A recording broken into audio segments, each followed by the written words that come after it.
प्यारे बच्चों, कैसे हैं? अच्छे हैं? चलिए, अच्छी बात है। तो आज हम लोग 10th क्लास का ज्योग्राफी का फर्स्ट चैप्टर शुरू कर रहे हैं। इसमें हम लोगों को पढ़ना है संसाधन के बारे में। फर्स्ट चैप्टर संसाधन एवं विकास में हम लोग पढ़ेंगे संसाधन का अर्थ, प्रकार, संसाधन का विकास, और इसी में पढ़ेंगे 1992 में प्रथम पृथ्वी सम्मेलन के बारे में। फिर संसाधन नियोजन, रिसोर्स प्लानिंग, भू संसाधन और मृदा संसाधन के बारे में। तो हम लोग इस चैप्टर को शुरू करने से पहले थोड़ा पीछे चलते हैं। पीछे अर्थात पिछली कक्षाओं में हम लोगों ने 8वीं क्लास में सामाजिक विज्ञान की पुस्तक हमारे संसाधन में फर्स्ट चैप्टर भी संसाधन के रूप में पढ़ा है। अब थोड़ा वहाँ याद कीजिए। याद करेंगे तो संसाधन के बारे में बहुत सारी बातें वहाँ स्पष्ट हो चुकी है। आप अपने याद को ताज़ा करने के लिए ये 8वीं क्लास का भी वीडियो देख सकते हैं संसाधन के बारे में, और अपनी पाठ्य पुस्तक भी देख सकते हैं। तो आइए पुनः एक बार संसाधन को पढ़ते हैं। यहाँ थोड़ा व्यापक रूप में पढ़ेंगे, उसके अर्थ और महत्व को जानेंगे। तो आइए शुरू करते हैं। तो संसाधन क्या है, सबसे पहले ये देखेंगे संसाधन का क्या अर्थ है, क्या है। तो हम लोग पहले जान चुके हैं, फिर एक बार देख लेते हैं। संसाधन अंग्रेजी के रिसोर्स से बना है। री मतलब पुनः और सोर्स मतलब साधन, यानी जो वस्तुएं हैं पहले से। इसका अर्थ ही हो रहा है कि जो वस्तुएं पहले से है उसी का हम फिर उपयोग कर रहे हैं, अर्थात उपयोग करने के लिए सीखे हैं और सीखने के बाद उसका उपयोग कर रहे हैं। तो संसाधन क्या है? प्रकृति ने हमें बहुत सारी चीजें दी है। प्रकृति द्वारा दी गई वस्तुएं जिसका उपयोग हम अपनी आवश्यकताओं को पूरा करने के लिए करते हैं, संसाधन कहलाता है। उपयोग करने योग्य मानव बनाता है। मानव स्वयं में एक संसाधन है। अब कैसे उपयोग करने लायक बनाता है? प्रकृति ने हमें जल दिया, मिट्टी दिया, खनिज दिया, वन दिया और बहुत सारी हवा दिया। तो बहुत सारी चीज़ों को दिया जिसके कारण हम यानी मानव और प्रकृति एक दूसरे पर निर्भर रहते हैं, एक दूसरे के साथ अंतःक्रिया करते हैं और आगे बढ़ते हैं। तो प्रकृति ने जो दिया और हम उसमें क्रिया प्रतिक्रिया कर जो उसका उपयोग करते हैं, वही तो संसाधन है। यहाँ देखिए, प्रकृति द्वारा प्रदत्त वस्तुओं को मानव उपयोग करने लायक बनाता है। उपयोग करने लायक जब बनाता है तो वह संसाधन हो जाता है। अब उपयोग करने लायक कैसे मानव बनाता है? तो ज्ञान द्वारा, तकनीक द्वारा, अपने कौशल द्वारा, बुद्धि द्वारा, प्रकृति द्वारा दी गई वस्तुओं को मानव ज्ञान, तकनीक, कौशल आदि के द्वारा जो प्रकृति ने वस्तुएं दी है, उन वस्तुओं को उपयोग लायक बनाता है। मानव यहाँ भी पहुंच सकता है। इसको हम ऊपर की ओर भी कर सकते हैं, क्योंकि मनुष्य द्वारा प्रकृति की वस्तुओं को उपयोग लायक बनाया जाता है।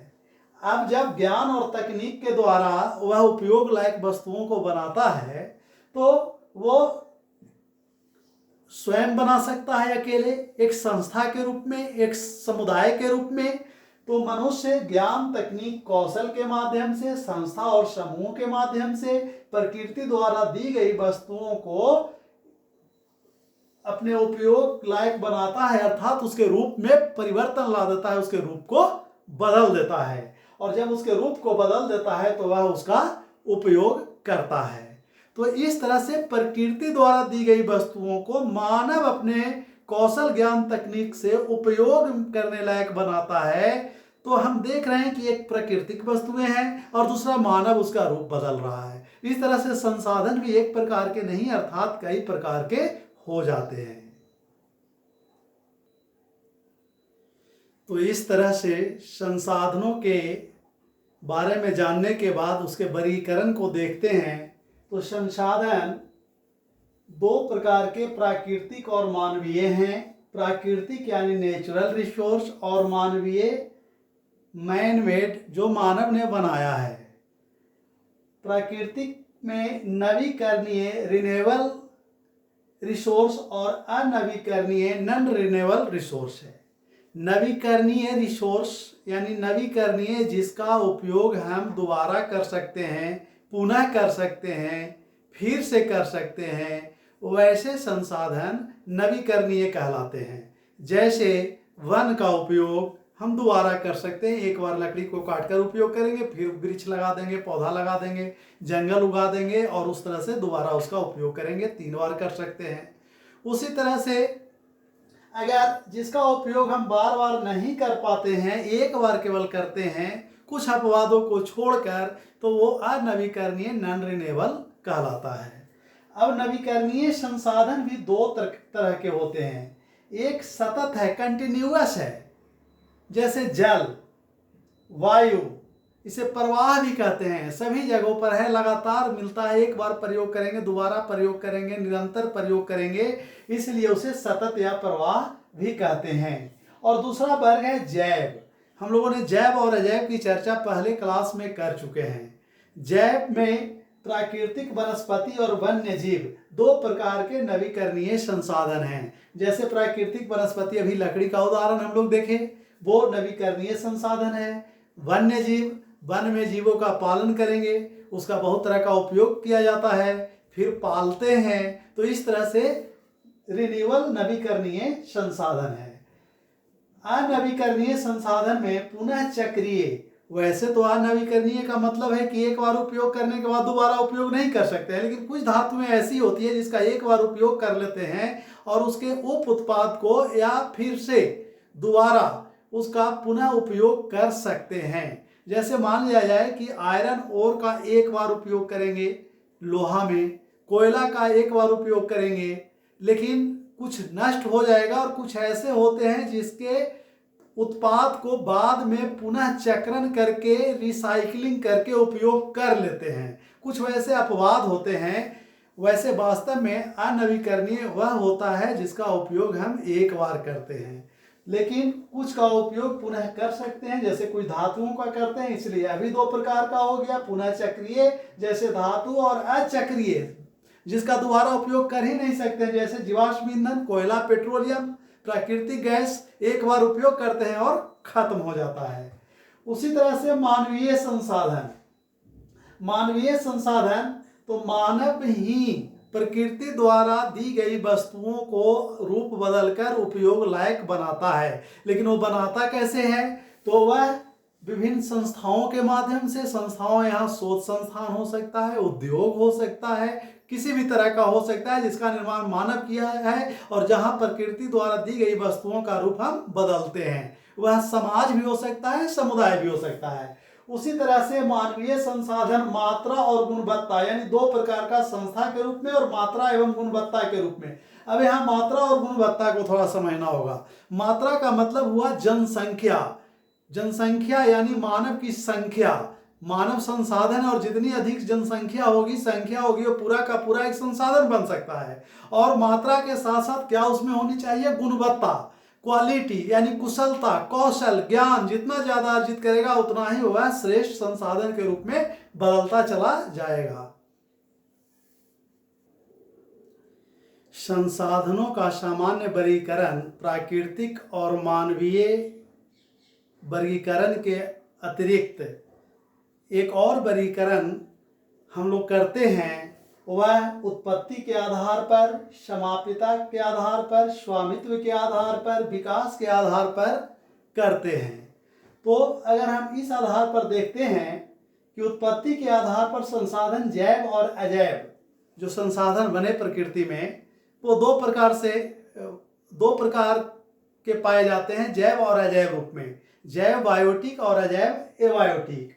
उसी तरह से समाप्यता के आधार पर, यानी कि उसका जब हम उपयोग करते हैं तो वह समाप्त हो जाएगा या फिर उपयोग करने लायक बन रहेगा।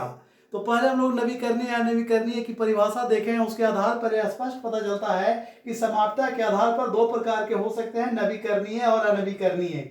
नवीकरणीय जो समाप्त नहीं होंगे और अनवीकरणीय जो समाप्त हो जाएंगे। स्वामित्व के आधार पर, यानी कि संसाधन पर अधिकार किसका है, स्वामित्व यानी उस पर किसका अधिकार है, तो उसके आधार पर देखते हैं कि कुछ संसाधन व्यक्तिगत होते हैं, कुछ पूरे समाज के सामुदायिक होते हैं, कुछ देश के संसाधन होते हैं, और देश के बाहर या जो कई देशों के अधिकार में होते हैं अंतर्राष्ट्रीय संसाधन कहलाते हैं। उसी तरह से विकास के आधार पर देखते हैं तो विकास के आधार पर संभाव्य यानी जिसमें पोटेंशियलिटी है पाए जाने की विकसित संसाधन जिसको हम लोगों ने खोज लिया है, संचित भंडार और संचित कोष के रूप में संसाधन पाए जाते हैं। तो अब हम लोग इसको एक एक कर देखते हैं। जैसे उत्पत्ति के आधार पर संसाधन है जैव और अजैव। जैव संसाधन जो जीव मंडल के मानव, वनस्पति, प्राणी, जीव मंडल में जितने भी जिसमें जीवन पाया जाता है, जीव मंडल में जितने भी मानव, वनस्पति, प्राणी आदि हैं वो सब जैव संसाधन हैं। उसी तरह से निर्जीव वस्तु जैसे मिट्टी, चट्टान, पर्वत, पहाड़, पठार आदि जो है वो सब अजैव संसाधन है। उसी तरह से समाप्यता के आधार पर नवीकरणीय जिसका उपयोग हम बार बार कर सकते हैं, जैसे सौर ऊर्जा, पवन ऊर्जा, जल ऊर्जा, वन ऊर्जा, ये सब नवीकरणीय संसाधन है। उसी तरह से जिसका उपयोग हम केवल एक बार करते हैं वो वास्तव में नवीकरणीय संसाधन होता है।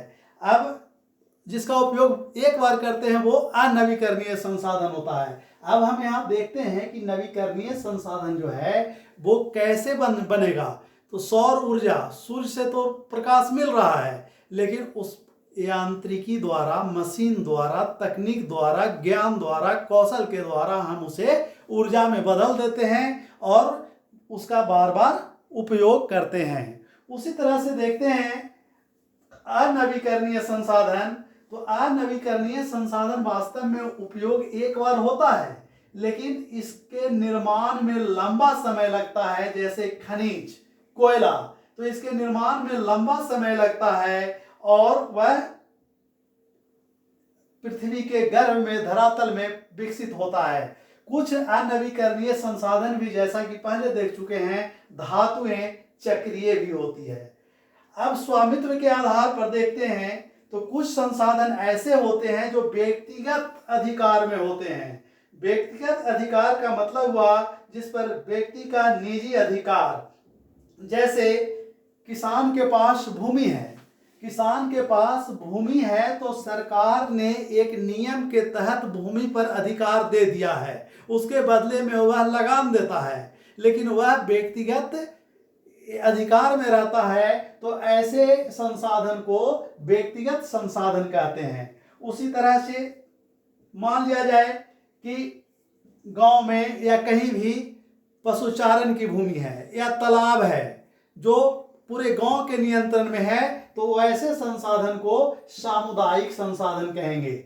जो गांव के, समुदाय के, समाज के नियंत्रण में हो, जिसका सब कोई उपयोग कर सकता है, वो ऐसे संसाधन को सामुदायिक संसाधन कहते हैं। इसी तरह से राष्ट्रीय संसाधन। राष्ट्रीय संसाधन का अर्थ यह है कि राष्ट्र के अंदर, देश के अंदर जो कुछ भी है, चाहे वह व्यक्तिगत हो, चाहे वह सामुदायिक हो, वह सारे के सारे चीज राष्ट्रीय संसाधन होते हैं। जैसे मान लिया जाए कि अगर कोई व्यक्तिगत संसाधन भूमि है, किसी का वन है, और अगर सरकार को, राष्ट्र को वहाँ रेल लाइन, कारखाना कुछ भी बनाने की जरूरत पड़ गई, तो वह भूमि को अधिग्रहित कर लेता है और उस पर निर्माण कार्य करता है। तो इस तरह से व्यक्तिगत या सामुदायिक कोई भी संसाधन है, उसका उपयोग मनुष्य, सरकार, राष्ट्र कर सकता है। इस तरह से राष्ट्र के अंदर जो भी संसाधन है, जिसके भी नियंत्रण में है, वो अंततः राष्ट्रीय संसाधन है। उसी तरह से अंतर्राष्ट्रीय संसाधन।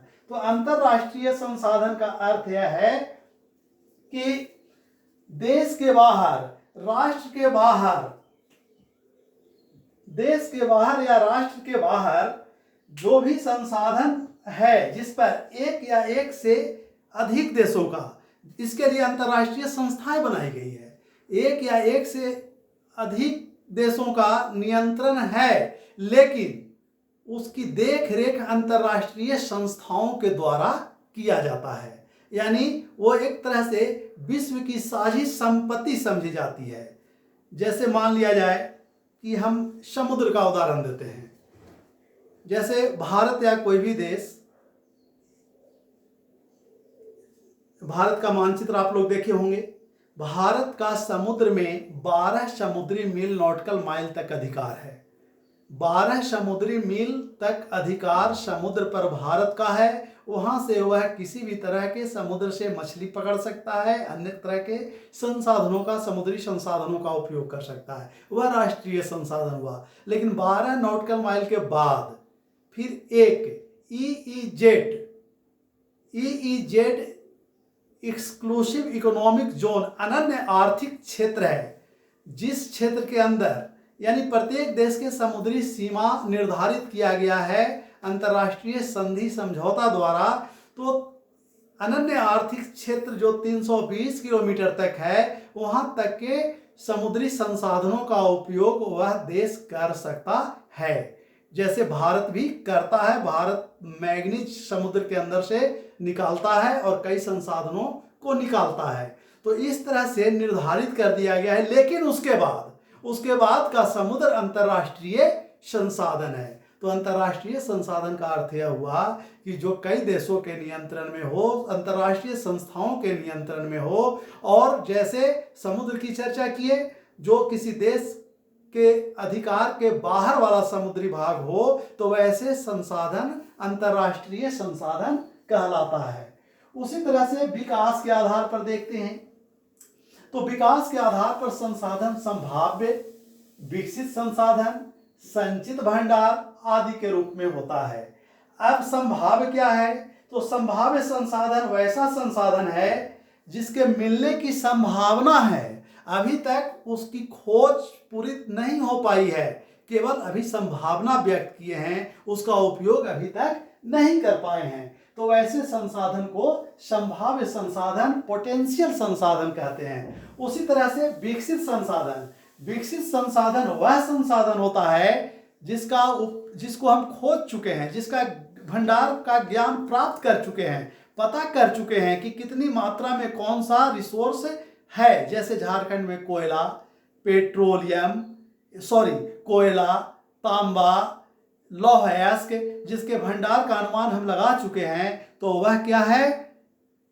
विकसित भंडार है, विकसित संसाधन है, जिसका हम अनुमान पूरी तरह से लगा चुके हैं, खोज चुके हैं, उसके बारे में पूरी तरह से जानकारी प्राप्त है। उसी तरह से संचित भंडार भी वह भंडार है जिसके बारे में पता चल गया है, लेकिन उसका उपयोग नहीं कर रहे हैं। यहाँ देखिए, संभाव्य जिसकी खोज अभी हम पूरी तरह से नहीं कर पाए हैं, और संचित जिसके बारे में पता चल गया है लेकिन उसका उपयोग अभी हम नहीं कर पा रहे हैं। तो इस तरह से संसाधन पहले हम लोग देखे प्राकृतिक और मानवीय, उसके बाद देखे उत्पत्ति के आधार पर जैव और अजैव, समाप्यता के आधार पर नवीकरणीय और अनवीकरणीय, स्वामित्व के आधार पर व्यक्तिगत, सामुदायिक, राष्ट्रीय और अंतर्राष्ट्रीय, विकास के आधार पर संभाव्य, विकसित भंडार, संचित भंडार।